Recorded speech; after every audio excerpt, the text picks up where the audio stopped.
key questions being asked there, Chris. Hello? Okay, hang on, there's another coming in. Yes, please make your comment. Hello? Hello, can you hear us? Yeah, my question is, I want to get my question concerning the land. Go ahead. My name is Bernardo Modiovino. Mm-hmm. I'm calling from Nairobi. Yes, go ahead. Yeah, we have one problem in this country. Those people, after post-independence, those who were in power took all the land, the fertile land of the country, and left those who were landless with nothing to share. So I don't know how can we change this system to make it be able to benefit the common man on the ground. All right, thank you very much for that. Yes, hello. Hello. Yes, my name is Abdikadir. Mm-hmm. Hello. Hello, go ahead, we can hear you. Ask your question, please. Yes, my name is Abdikadir. Mm-hmm. I would like. Well, it seems we're having a few issues with that particular line. Last call, please say your name. All right, informed that was a drop. But Chris, key issues being addressed there: historical injustice, ethnicity, and politics. Seems to be the whole those particular trends seem to lace this entire debate. How do we get out of that? Yeah, I think there's a fundamental concerns we all have as Kenyans, and I think the honourable member was dealing with the fact that details need to be put there, and I think we all agree we need Bill of Rights 100%, especially with some of the areas where there's been injustices in the past. However, I think a lot of these issues need to be dealt with some fundamental premises on land. First one is not everyone in Kenya can have land, and I think we have to stop this nonsense of giving everyone the impression that everyone in Kenya will have land. We used to produce surpluses of our foods in the 70s, and at the moment we obviously got food shortages, and we need to start giving people confidence back in their land so farmers can start investing properly in their land. In terms of environment, everyone agrees that you need to have confidence in your land in order to look after it. And fundamentally, Chapter 7, we feel, undermines those confidences, and we need to start dealing with them in a way that is not just the haves and the have-nots. We have to accept the fact that most people in Kenya are not farmers and won't be farmers. And I think the sooner we get to zonation, we say this area is for farming, this area is peri-urban, I agree entirely with that. Let me ask you perhaps a more detailed question. Someone who has a lease of 999 years in this immediate context, how then do you resolve that problem?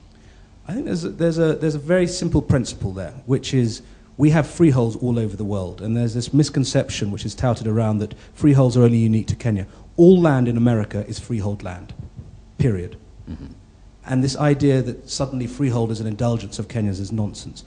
This idea of now removing all long leases down to 99-year leases, there's a principle there, which is the government is nationalizing a title deed. You had a contract with them, albeit a long one, it might be a freehold, it might be 800 years, it might be 999 years. And the government is saying, we will tear that contract up and we'll give you a new one for 99 years. That's the maximum. They haven't said what the minimum period is. They haven't said what the new terms are going to be.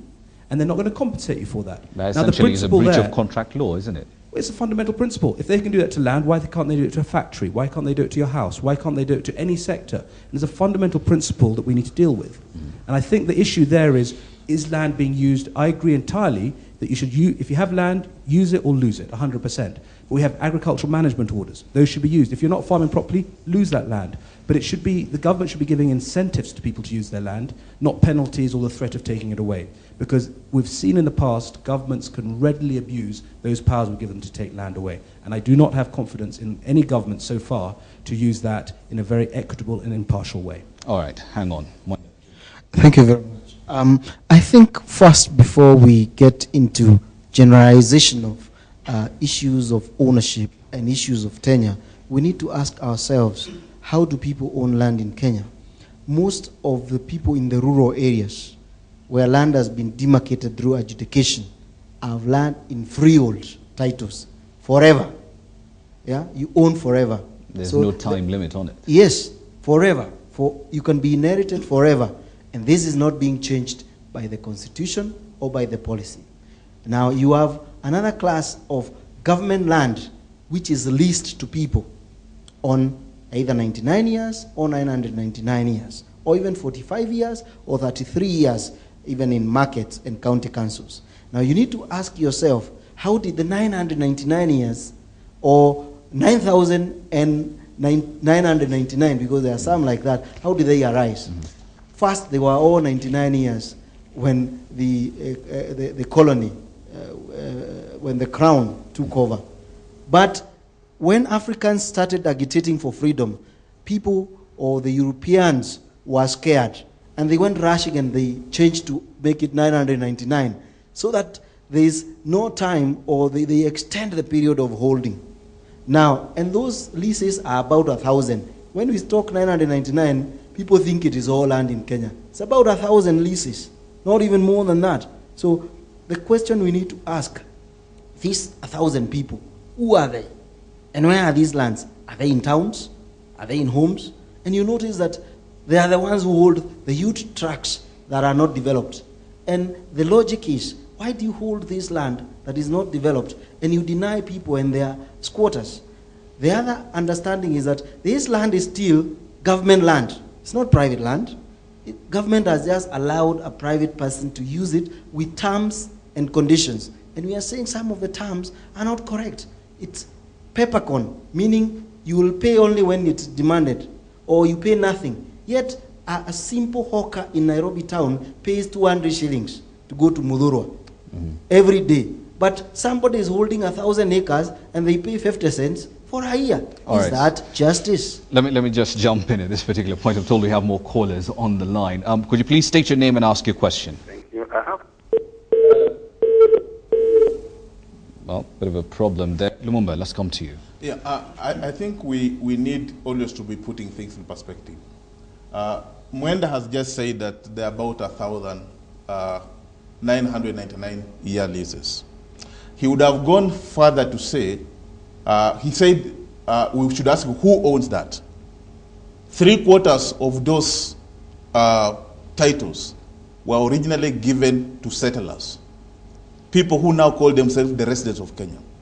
Now, you have a government constituted, and the government is bound with a master mentality, which originates from slavery.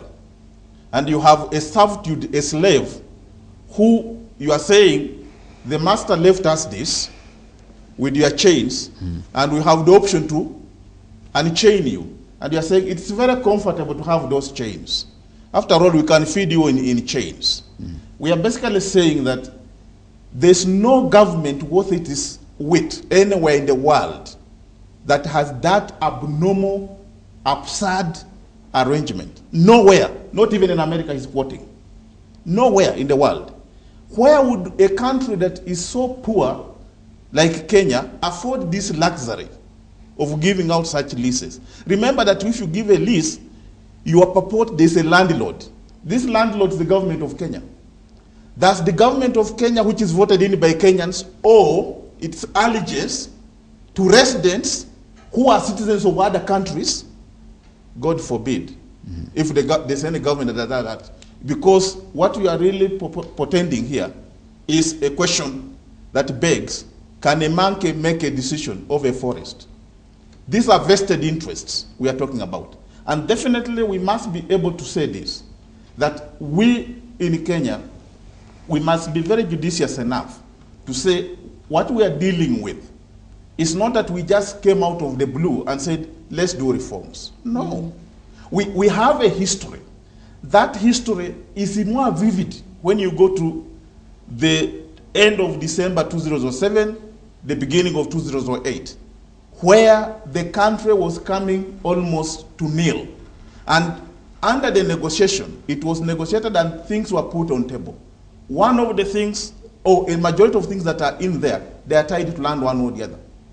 One of it was land itself to be dealt with, national cohesion. There's a question of unemployment as well. The question of unemployment, poverty, the question of corruption and impunity in dealing with land and natural resource issues, issues of regional imbalances that are very heavily put there. They are all called, quote unquote, agenda number 4.